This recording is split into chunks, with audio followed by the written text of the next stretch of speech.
C'est donc un invité politique que nous recevons ce mardi matin, l'ancien bâtonnier Cyril Dikui, qui est le vice-président du parti UDBN, Union démocratique pour un Bénin nouveau. Il est là pour nous parler de ce congrès à venir du parti. Bonjour et bienvenue, maître. Bonjour, monsieur Eman. Comment allez-vous? Assez bien. Mais c'est un plaisir de vous avoir sur le plateau, espérant que vous irez très bien à l'issue de ce plateau. C'est un plaisir partagé. Alors, le parti Union démocratique pour un Bénin nouveau organise un congrès extraordinaire le 16 décembre prochain. Dites-nous tout sur ce congrès à venir. Et oui, comme vous l'avez dit, l'UDBN organise un congrès extraordinaire. Un congrès extraordinaire qui fait suite à un congrès ordinaire au cours duquel nous avons fait le bilan. Nous avons cherché à connaître les causes des résultats obtenus aux dernières élections législatives. Nous avons pris des résolutions, nous sommes armés et nous voulons rebondir. Nous voulons partir sur de nouvelles bases. Il y a des décisions importantes qui ne peuvent pas être prises au cours d'un congrès ordinaire, des décisions qui touchent à la vie du parti. Et voilà pourquoi le congrès ordinaire a décidé de tenir un congrès extraordinaire pour prendre ces décisions importantes pour la vie du parti. Est-ce que les raisons qui ont pu vous donner ces résultats aux dernières élections sont différentes des raisons qui ont favorisé les résultats des élections précédentes? Je veux parler des communales, je veux parler de la présidentielle à laquelle vous n'avez pas pris part officiellement. Est-ce que les raisons sont les mêmes? Je ne saurais le dire. Vous savez, nous sommes dans un système partisan et le code électoral est là. Il y a eu beaucoup d'obstacles. Vous savez, nous venions de sortir d'un divorce avec le BR et en très peu de temps, on s'est organisé pour participer aux élections. C'était déjà un exploit. Nous avons quand même cru à notre chance, nous avons pensé que nous aurions quand même pu engager des voix, ce qui n'a pas été obtenu. Donc, en point de mire, nous avons le système partisan qui ne nous a pas du tout favorisé parce que pouvoir réunir 10% des électeurs, ce n'est pas chose facile. Voilà quelques raisons. Et puis, il y a surtout notre départ du BBR qui a fait qu'on n'a pas pu atteindre le résultat escompté. Dans l'opinion, beaucoup se demandent est-ce que l'UDBN va pouvoir tenir encore longtemps? Est-ce que beaucoup de questions qui reviennent quand même dans l'opinion. Mais chez vous-même, quel est l'état d'esprit? Est-ce que vous comptez vraiment continuer? L'UDBN, plus que jamais, continuera résolument à se battre, à animer la vie politique du Bénin.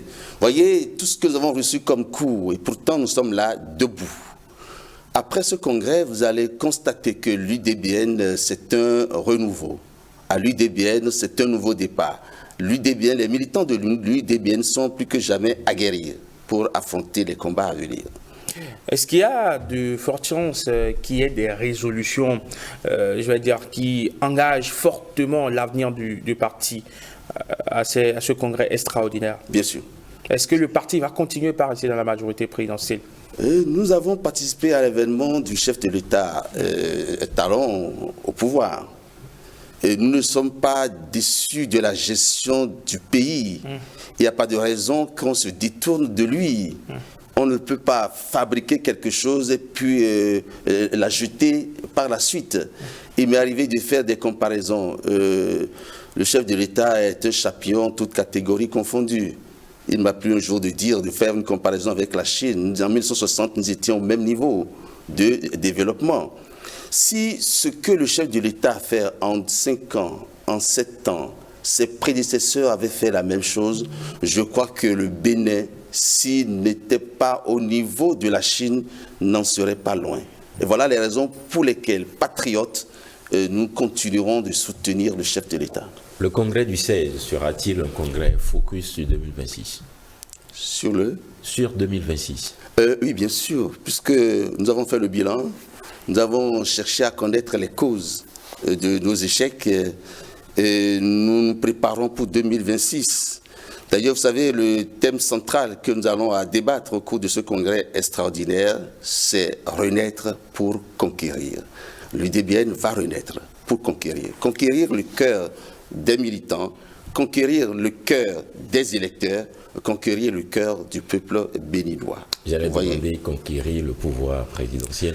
Un parti politique est créé pour conquérir et gérer le pouvoir d'État. Ce n'est pas exclure que nous allions, d'ailleurs il n'y a pas de raison que l'UDBN ne sorte pas de la danse pour les échéances à venir en 2026. Quels seront les schémas possibles en 2026 avec l'UDBN? Forcément, on aura des représentants, des candidats pour les législatives, on aura forcément des candidats, je présume, pour les communales et locales, mais après la présidentielle. Après la présidentielle, vous savez que nous sommes handicapés. Nous n'avons pas de députés à l'Assemblée nationale, nous n'avons pas de députés au niveau communal, donc le parrainage nous fera défaut. C'est vrai, est-ce qu'on a besoin d'avoir des députés à l'Assemblée nationale pour bénéficier de ce parrainage? Il est difficile d'aller commander lorsque soi-même on n'est pas là.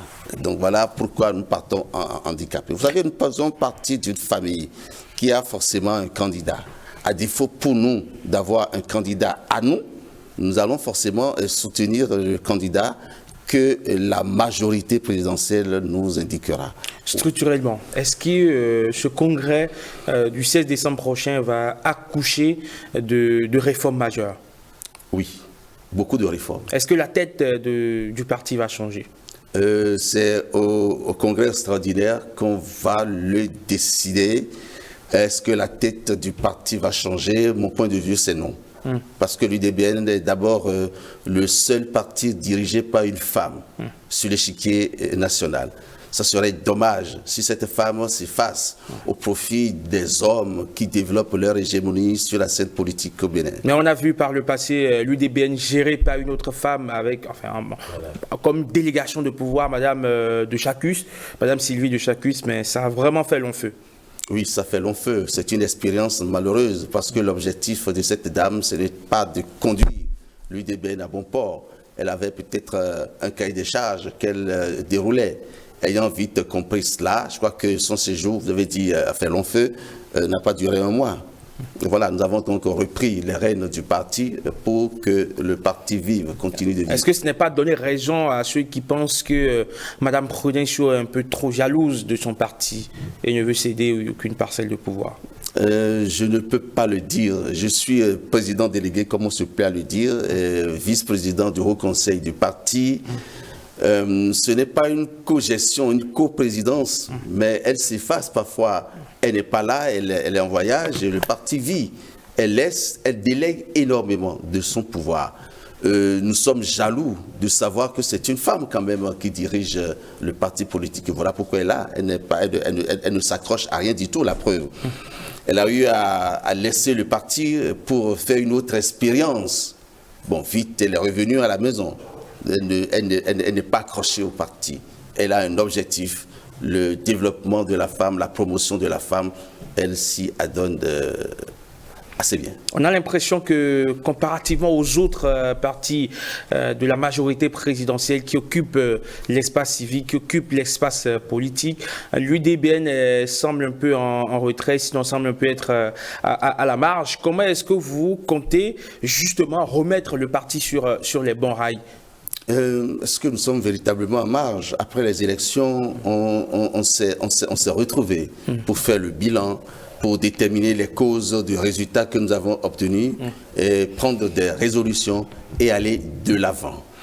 Et on n'est pas véritablement absent. Vous savez, avec la crise du Niger, l'UDBN a donné de la voix à travers sa présidente. Nous avons donné notre point de vue. Nous avons estimé quand même que le Niger, on n'a pas besoin de régler la crise du Niger par la force, que le dialogue, la diplomatie peut être ébranlée. Cela a été dit, beaucoup de partis ne l'ont pas fait, l'UDBN l'a fait, donc on n'est pas éteint, nous sommes encore là, vifs. À moins de 4 jours de ce congrès, pour un congrès sérieux d'ailleurs, l'ordre du jour, le projet d'ordre du jour doit être connu, n'est-ce pas? Vous êtes d'accord? Oui. Alors, il n'est pas au programme une restructuration? C'est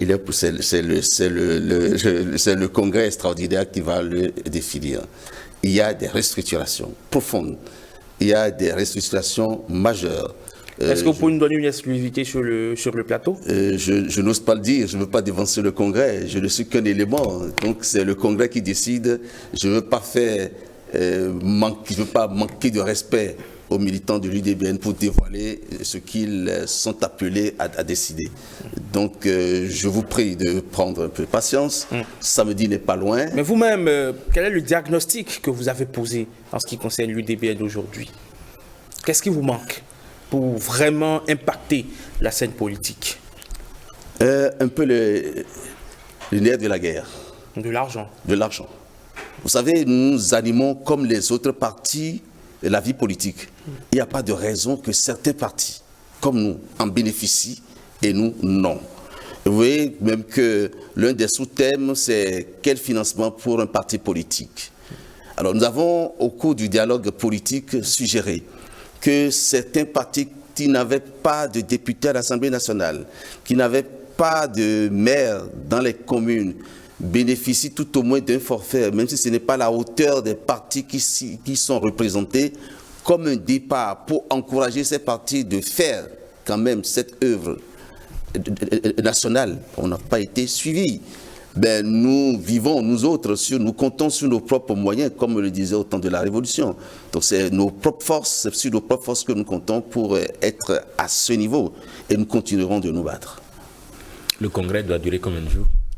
Le congrès va durer, le congrès est en préparatif depuis fort longtemps. Le caractère officiel, ostensile, va durer une journée, toute la journée de samedi. Le dimanche, nous allons faire une caravane à travers Cotonou et Abomey-Calavi pour communier avec le peuple, pour communier avec les électeurs, pour montrer aux électeurs le nouveau visage de l'UDBN, ce que devient l'UDBN. Dès dimanche, tout le monde sera informé. Est-ce que le nom UDBN va rester? Petit secret.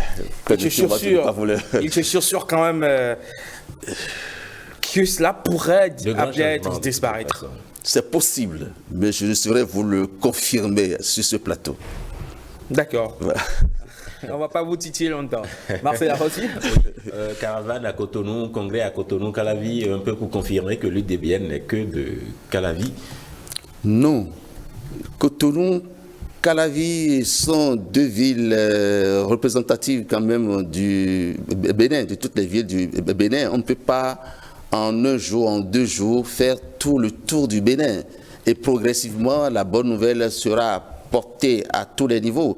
Parce que n'oubliez pas que l'UDBN est un parti national. Donc, on n'a pas fait que faire le choix de Cotonou et d'Abomey-Calavi pour montrer que c'est cette localité-là. Aujourd'hui, vous savez, les choses ont évolué. Avec la réforme du système partisan, on ne crée pas un parti dans une ville si vous n'avez pas la possibilité de quadriller tout le territoire national, vous ne pouvez pas suivre. D'ailleurs, vous ne pouvez pas exister. C'est les conditions donc d'existence d'un parti politique. Ce n'est donc pas que Cotonou ou Abomey-Calavi. Il me plaît bien, avant de vous laisser partir, de vous prendre un seul mot sur ce qui vous aura marqué par rapport à l'actualité politique ces derniers temps. Par rapport à l'actualité politique, c'est toujours, nous sommes dans une sous-région, la situation au Niger. La situation au Niger, elle est préoccupante. La situation au Niger a des répercussions sur l'économie béninoise.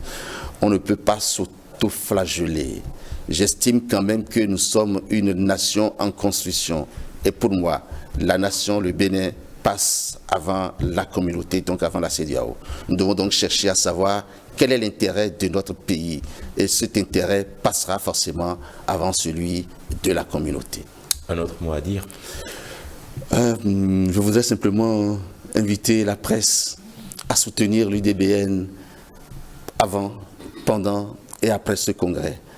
C'est un petit changement sur l'échiquier politique national.